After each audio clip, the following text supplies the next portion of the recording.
Bon été sur RCF. L'invité de la rédaction. Aujourd'hui, je suis d'une humeur joyeuse et j'ai envie de vous parler de cette chose que l'on peut faire chez soi, au bord de la Meuse, dans un parc, même dans un ascenseur. Cette chose, c'est la lecture.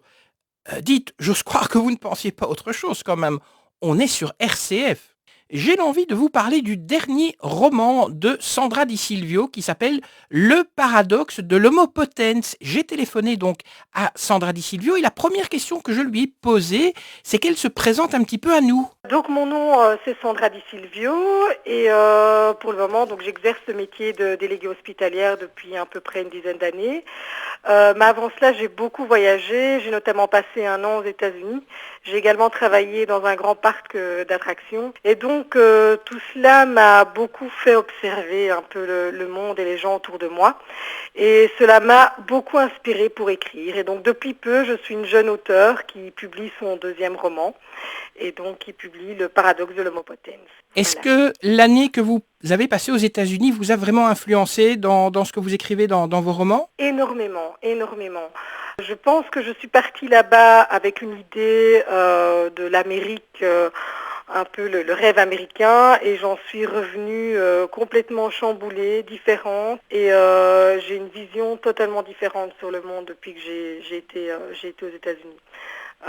De par nos différences culturelles, mais surtout aussi de la vision que les Américains ont sur nous, Européens, mais aussi sur le monde. Le deuxième roman s'appelle Le paradoxe de l'Homo potens. Il raconte en fait les relations entre patrons et ouvriers. Est-ce qu'il y a un certain but social en fait, ou c'est une étude sociologique votre roman ? On peut dire que c'est une étude sociologique dans le sens où en fait les deux mondes sont totalement différents, mais quelque part se rejoignent énormément, parce que le principe, un peu, c'est de voir que chacun ne se comprenne pas, et sont chacun dans une bulle, et il y a un manque de communication entre ces deux mondes. J'ai eu énormément de chance, c'est que mon papa a vécu dans ces deux mondes, donc a commencé comme ouvrier, a beaucoup évolué de par ses formations, a terminé cadre, et lui-même a pu observer que ces deux mondes ne se comprenaient pas, alors qu'ils avaient le même but, c'est une certaine réussite, mais de pouvoir aussi être heureux,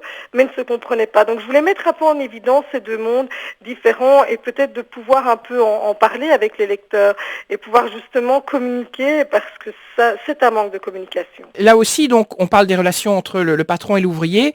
Est-ce que ce que vous avez vécu aux États-Unis vous a influencé ? Parce que les relations entre patrons et ouvriers, je dirais en Europe ou en Belgique, ne sont sûrement pas les mêmes qu'aux États-Unis. Exactement. Aux États-Unis, c'est encore plus marqué qu'en Europe. Donc il y a vraiment, ils veulent vraiment distinguer ces deux mondes qui sont différents. Ils ne se mélangent pas. Et on vit ici encore avec un certain équilibre. On a encore une classe moyenne. Là-bas, la classe moyenne n'existe pas.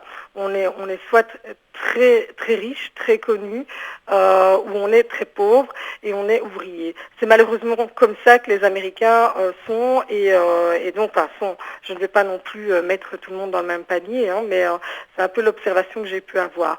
Ici, on est encore sur une certaine réserve, mais avec la crise, on risque d'avoir effectivement le fossé entre ces deux mondes. Potens, ça veut dire puissant. Et dans votre livre, vous soulignez en fait les défauts de l'exercice du pouvoir par les hommes. Est-ce que vous pensez que si les femmes prenaient le pouvoir, le monde serait meilleur ? Pas nécessairement, parce que les femmes veulent être à l'égal de l'homme. Donc je pense que justement les femmes veulent cette reconnaissance et veulent ce pouvoir. Donc elles ont peut-être une vision plus analytique du monde, mais quelque part elles sont en recherche de reconnaissance, et ça aussi de par les réseaux sociaux et donc de par l'ouverture d'Internet et de la façon dont on communique de plus en plus. Donc je ne pense pas nécessairement que les femmes pourront arranger beaucoup de choses. Vous en êtes donc à votre deuxième roman. Est-ce que c'est difficile de sortir un roman aujourd'hui, puisqu'on entend partout que les gens lisent moins ? Est-ce que donc, quand vous avez décidé de vous lancer, est-ce que vous avez dit, mais moi je vais faire quelque chose que les gens vont lire ? Est-ce que vous avez une recette peut-être pour faire un livre qui va se lire ? Une recette, je voudrais bien moi-même la connaître. Non, c'est pas facile. Mais disons que moi, je voulais aborder des sujets actuels. Donc, effectivement, en écrivant mon deuxième roman, donc Le paradoxe de l'homo potens, je parle de jeux de télé-réalité. Je parle donc de patronat, je parle d'ouvriers. Donc, j'aborde des sujets actuels, donc qui peuvent effectivement plus intéresser les lecteurs et peut-être aussi se retrouver dans chacun des personnages. Donc, vraiment, mon but, c'est que les lecteurs se retrouvent dans chacun de ces personnages et peut-être à la fin d'analyser et le livre et ce que eux auraient pu faire en tant que personnages. Donc comment eux auraient réagi dans cette situation. Est-ce que c'est un livre que vous avez, on peut dire, autoproduit ou bien vous avez toute une équipe derrière vous, un éditeur, etc., qui vous aide à la promotion? Disons que pour la promotion, je travaille beaucoup par moi-même, par le fait que j'avais fait des études de relations publiques, mais disons que l'équipe derrière, donc Edilivre, est quand même très présent. Ils me donnent les moyens, si maintenant je leur demande de pouvoir me rédiger un communiqué de presse ou de les envoyer, il n'y a aucun souci, ils sont là derrière. Ils offrent aussi la possibilité de participer à diverses foires. Donc je serai à Lille au mois de décembre, je serai sur Bruxelles au mois de mars. Donc non, ils sont présents, mais c'est vrai que je travaille beaucoup par moi-même. Mais de toute façon, aujourd'hui, pour les jeunes auteurs, pour se démarquer, il faut beaucoup travailler par soi-même. Vous dites que vous serez présente à Lille. Est-ce que ça veut dire que la littérature belge est appréciée aussi en France? Énormément, énormément. Mais les Français aiment beaucoup la vision des Belges. Déjà, on parle beaucoup des Belges en tant qu'acteurs, de réalisateurs, mais maintenant, de plus en plus, on parle en tant qu'écrivain.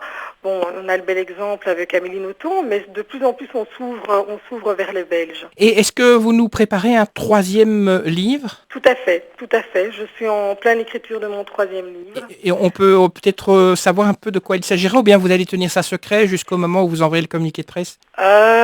Je vais tenir ça secret, mais je peux déjà vous donner un petit indice que ce sera encore une analyse, mais ici plutôt sur les relations entre amis. D'accord, bah écoutez, on attend ça avec impatience. Merci d'avoir répondu à nos questions. Je vous en prie, je vous remercie également. Si vous avez envie de suivre toute l'actualité de Sandra Di Silvio, c'est très simple, elle a un site internet www.sandradicilvio.com, tout en un mot bien sûr, et vous avez même la possibilité de lui envoyer un petit mot pour lui envoyer bien sûr quelques encouragements. Je rappelle donc le titre de son dernier roman, Le paradoxe de l'homo potens. Bonne lecture.